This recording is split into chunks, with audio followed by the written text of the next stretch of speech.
What is going on, everybody? Welcome to your 87th and the last tutorial in Java programming, whatever I named it.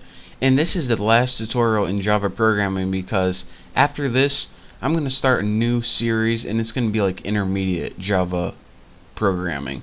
Because, we can only continue this beginner series for so long. There's so much Java to go over. So this 87th video is the last in this series. But after this, there's going to be like 50 more intermediate videos, hopefully, if I ever find the time. And also, after that, it's going to be more expert. I just can't have like 200 videos in a playlist, or else it'll seem kind of weird. So that's why this is going to be the last video in this series. But trust me, we're not done Java yet. And aside from this, my hardcore Java followers are probably like, alright, what happened to Java game development? I thought we were like halfway through that. Well, we're going to be continuing Java game development, but in the meantime, we need to go over some basics because we're going to be using that in our game programming. So, if you're wondering and worried about, alright, I want to get back to game development, trust me guys, we will build games in Java, but first, we need to learn some more basics. So, what we're going to be going over in this tutorial is a couple things about strings. And I know we talked about strings before, but we never really talked about all the things that we can do with strings. So let's go ahead and make a couple more strings right now. I'm going to name mine A, B, and C, and I'll set A equal to apples. I said a lot of things equal to apples. I just noticed that. String B, set this equal to Bucky, and string C, set this equal to Bucky, but making sure it's all in caps and spell it right. It's crucial. So now we have string A, B, and C. Alright, nothing we've never seen before. Now we already know a couple cool things that we can do, like system out print line, and we can get like the length of a string using a dot length. And let me just test this to make sure it works. Good. And now, there we go. And now we can see 6 right here. So, we already learned a few things, like how we can get the length using calling the length from the string class. But we can also do a couple more things. And the first thing I want to teach you guys how to do is compare strings. Now, it's a little different than you guys might think. So let's go ahead and make an if statement. And what you would usually do is if A is equal to this in whatever, whatever comparison you want using two equal signs. And this is how we learned to compare things before.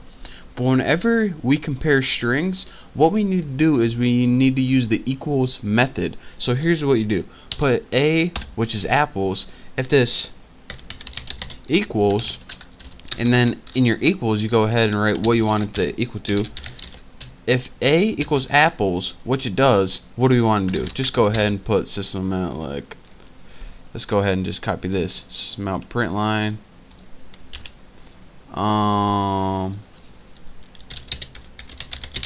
It equals apples. Put that in a string. So let's run this and see what we get after we get rid of that. There we go. Run it and see what we get. And it says an error because I didn't use these two things yet, B or C, so that's why we're getting that. It equals apples, bam, so this worked. And if you're wondering, alright, you just told me to do that, but why can't I use the two equal sign? Well, here's the background for you guys who are just so curious. When you use the two equal signs, how do I say this?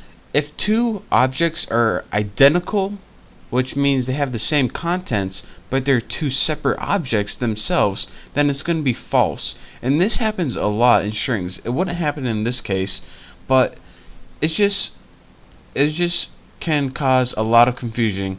So with the two equal sign, just remember, if you try to compare with two equal signs and you kept getting an error, that means that you have, they could be the same object. They could be both set to apples, but if they aren't the same object, then it's going to be false. So that's why you always need to use the equals method, and that's why they built this method for only strings. If you're wondering, alright, why isn't this in any other class? Because no other class causes problems.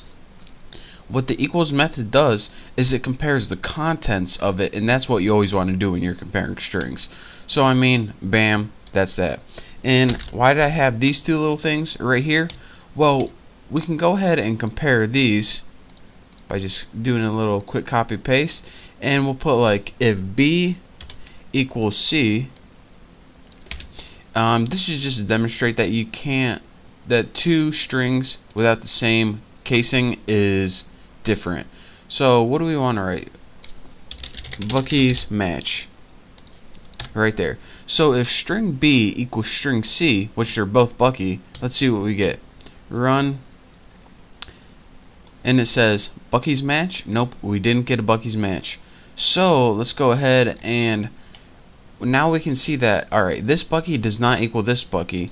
But what if we're writing a computer program and we want them to like type their name or something and we don't care about casing? Then how can we compare two strings with kind of forgetting about casing? Well, what we need to do is this.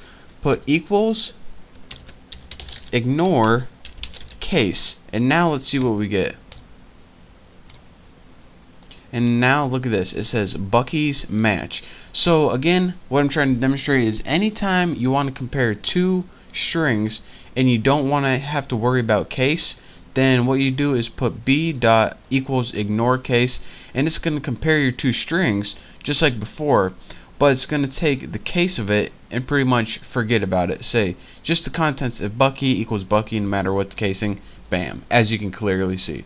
So that's that for this tutorial, and again, like I said, when you're moving on from this tutorial, don't look for an 88th video. There's not going to be one.